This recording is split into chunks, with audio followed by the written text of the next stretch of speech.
If the braille dots are not coming out well, they seem to be misaligned, it could be a misalignment between the head, which is the large block underneath, and the die arm, which is the plastic die arm at the top. They could be misaligned.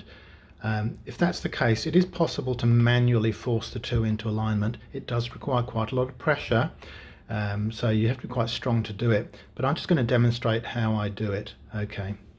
So the first thing I'm going to do is I'm going to force it to be out of alignment. So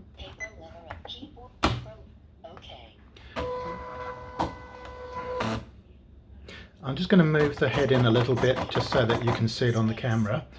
And what I'm going to do is I'm going to force the die arm to be out of alignment.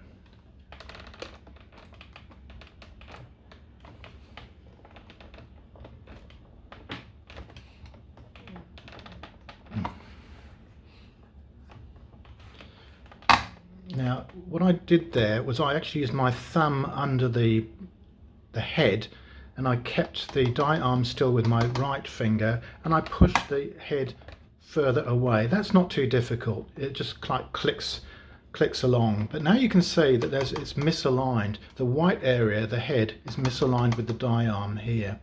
So let's assume that your Mountbatten looked as bad as that.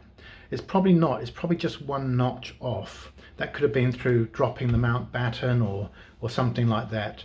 So now to reverse the process, we need to bring the two together.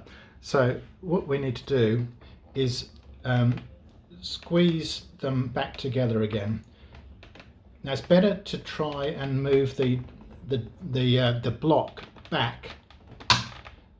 So now what I'm doing here is I'm pushing the block back whilst with my thumb I'm holding the die arm still. And just do it carefully to get it so that now the black die arm is fully covering the white head. And what we'll do is we'll just raise the paper lever, put some paper in,